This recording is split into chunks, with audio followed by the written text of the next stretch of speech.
Hi, everyone. You're watching the VSO Gun Channel. It's excellent to have you here, as always. Thank you for watching. Today, we're going to be doing a relatively short video on solvent traps. And because it's a relatively short video, we're not going to have a sponsor slot. So if you want to support the channel, go over, check the affiliates page. You'll find a whole bunch of affiliate links and discount codes that you guys can use to great effect. If you're shopping for something and you're going to buy it anyway, you use my discount code. It generates commission back to the channel. I thank you very much for that. That said, while we're doing bookkeeping, I'll tell you that I've gotten a whole bunch of messages from you guys recently about people being unsubscribed. Go check those subscription notification settings. Make sure that they're the way that you left them. Just because you're seeing this doesn't mean that they haven't been tampered with some way. So go run that down. Make sure it is the way that you want it to be.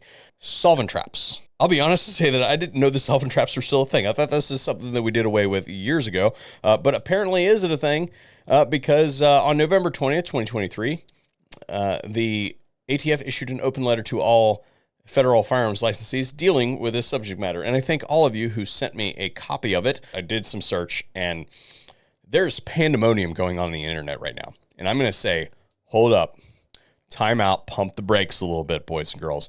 And I don't like to speak negatively about people in my own community, but I think this needs to be said.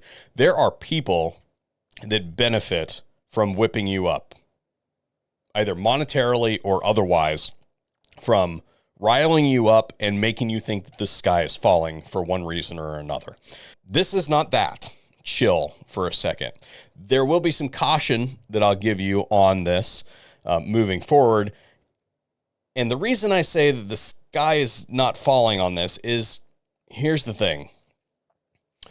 We've seen a lot of overreach recently from a lot of these executive agencies. We need look no farther than the pistol brace situation, right? Where it was cool, and then it's not cool if you shoulder it the wrong way, and then it was cool again, and now they're all SBRs, and now they're not because they've got an injunction against it. Like, it's a mess, right?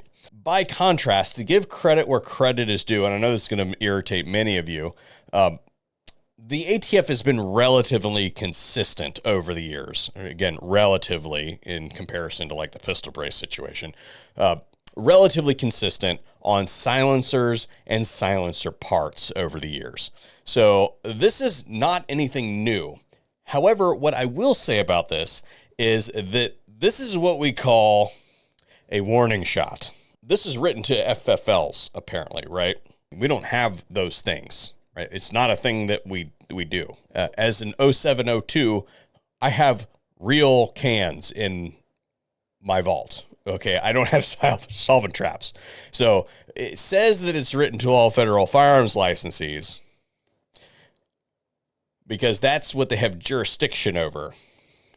But what that really says is, hey, these solvent traps are silencer parts, and if you have them, we're going to treat them as silencer parts. Now, this is not news. They said this a year or so ago, where they basically said, hey, no Form 1s on solvent traps, because they were classifying them as silencers by the original manufacturer, and the original manufacturer did not file a Form 2 on the device, so therefore they did not follow the regulatory procedure, and therefore it is contraband. That's their reasoning behind that. Now, whether you think that's bullcrap or not, I happen to think that's bullcrap. But this is not new, because if you remember back, like 10 years ago, they had a thing about like extra wipes, a piece of neoprene, right, being parts of a silencer. You can have modules for the devices that you currently own, but you can't have like duplicate tubes and extra baffles that don't complete the design in one way or another. You could have modules that, for instance, I own a Griffin as an individual. I own a Griffin Optimus, and it has a whole bunch of things that can be bolted onto it to make it do other ratings. Like it can go it's a 9mm can. They can go all the way up to 300 Remington Ultra Mag if I put the right module on it, right? That's cool. But I can't have if the maximum number of baffles that it'll hold is 10, I can't have 15 baffles for the thing, right? That's what they're trying to police, that those extra pieces and parts that could be potentially turned into another device, which logically you can follow, right? I still think it's bullcrap, but at least there's some logic to follow it, as opposed to some of the other things. What I want to do with this is read you what this thing says, okay?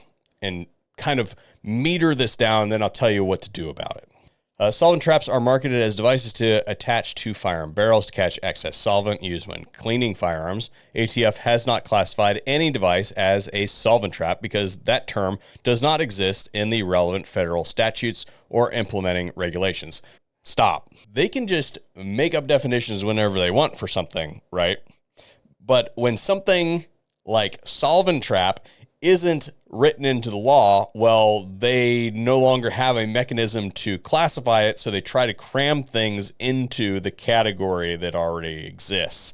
And just because Congress didn't think about it doesn't mean that the executive agency has the jurisdiction to regulate it. In fact, that's what many of these battles are about right now, and this is another one of those things that is in the queue that they're just making a push on this. It's going to be shocked if FPC doesn't already have a lawsuit draft for this. There is a legitimate purpose for a solvent trap, and they admit that by saying that there are certain criteria that make definitive, that it is designed to be a firearm silencer versus a solvent trap.